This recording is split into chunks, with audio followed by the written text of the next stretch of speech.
এই 5ই আগস্ট পরবর্তীতে আপনার আওয়ামী লীগকে যদি আমি ডি আওয়ামিফিকেশন না করতে পারি, আপনি আজকেই দেখেন আজকের ঘটনা। আজকে বেনজির কি বলেছেন? আজকে বেনজির বলেছেন যে প্রশাসন এবং পুলিশের আপনার সিংহভাগ, উনি সংখ্যাটা উল্লেখ করেছেন, 90% বেশি হচ্ছে আওয়ামী লীগ আপনার। এবং আওয়ামী লীগ যদি সংগঠিত হয় তাহলে পুলিশ তাদেরকে প্রোটেকশন দেবে। সো আওয়ামী লীগের নেচারটা, আওয়ামী লীগের খাসিলিয়ত, আওয়ামী লীগের যে চরিত্র, আওয়ামী লীগের যে মনন, আওয়ামী লীগের যে মনস্তত্ত্ব, এই মনস্তত্ত্বের ঊর্ধ্বে আপনাকে যাইতে হবে। আওয়ামী লীগকে আপনার একদম আমরা আমাদের জায়গা থেকে এই বিষয়টিকে নিশ্চিত করতে হবে। পরবর্তী বাংলাদেশের খাসিলিয়তে, পরবর্তী বাংলাদেশের চরিত্রতে, পরবর্তী বাংলাদেশের মননে, মগজে, মনস্তত্ত্বে আওয়ামী লীগ একটি অপ্রাসঙ্গিক। আওয়ামী লীগ নামে, আওয়ামী লীগের চরিত্র ধারণ করে, আওয়ামী লীগের আদর্শ ধারণ করে আবার কেউ কখনো এই রাজনীতিতে কখনোই আর রিহ্যাবিলিটেড হইতে পারবে না। যমুনা ইলেকট্রনিক্সের সুপার এক্সচেঞ্জ অফারে 1-এর ভিতর 3 পুরনো বদলে নতুন নিন যমুনা ইলেকট্রনিক্স। তার মানে আমরা এই জায়গায় একটা ডিমার্কেশন লাইন আমরা স্পষ্ট করেছি।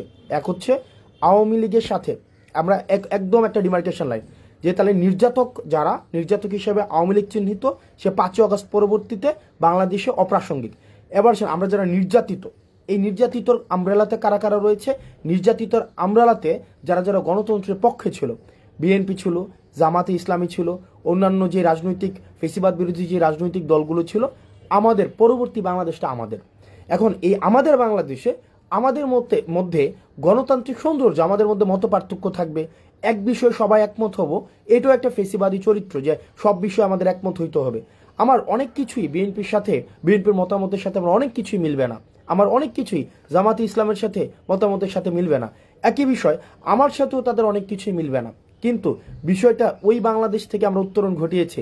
যদি আমার সাথে মতামতের না মিলে বিএনপি থেকে আমাকে উঠিয়ে নিয়ে যাওয়া হবে, জামাতে ইসলাম থেকে আমাকে উঠিয়ে নিয়ে যাওয়া হবে, ওই যে বাংলাদেশটা ছিল, ওই চরিত্রের বাংলাদেশ থেকে এই চরিত্র আমরা উত্তরণ ঘটিয়েছি। পরবর্তী বাংলাদেশটা, এই বাংলাদেশটা আমাদের। আমরা যারা গণতন্ত্রের শক্তি ছিলাম, আমরা যারা এই ফেসিবাদকে উৎখাত করেছি, এই বাংলাদেশটা আমাদের।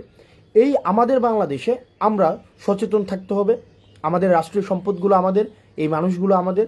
আমরা আমাদের জায়গা থেকে এই ভারত বিরোধী আগ্রাসন এবং এই ডি আওয়ামিফিকেশনে আমাদের গুরুত্ব থাকবে। আমরা ভারত বিরোধী আগ্রাসনের আমরা আর কোনোভাবে বাংলাদেশে একটা সেফ হাউস হইতে দিব না, এবং আওয়ামিফিকেশনের আর বাংলাদেশে কোনো ধরনের আর সুযোগ থাকবে না। আর বাকি এই বাংলাদেশ বিনির্মাণের ক্ষেত্রে, নতুনভাবে বাংলাদেশ বিনির্মাণের ক্ষেত্রে, যেই বাংলাদেশের জন্য দীর্ঘ 1.5 দশকের বেশি সময় ধরে, একদম 71 পরবর্তী সময় ধরে আমাদের প্রতিনিয়ত আমাদের যে সংগ্রামটি অব্যাহত রয়েছে, সেই সংগ্রামটি থাকবে। তবে সেই ক্ষেত্রে আমাদেরকে একটি জিনিস নিশ্চিত করতে হবে যে কোনো ধরনের জাতীয় সম্পদের আমরা কোনো ক্ষতি করব না।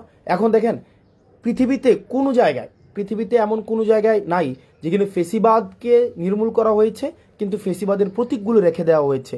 সুতরাং এই যে ধানমন্ডি 32টা, সেটা 5ই আগস্টে এটা হচ্ছে একদম ধূলিসাৎ করে দেওয়ার কথা ছিল।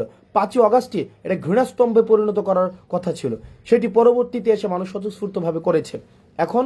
এখন বর্তমানের জায়গায় আমাদের যে দায়িত্বটি হবে সেটি হচ্ছে আমাদের এই বাংলাদেশটাকে বিনির্মাণ করতে হবে, যেখানে নানা মতের এবং নানা পথের সেখানে মানুষের জায়গা হবে।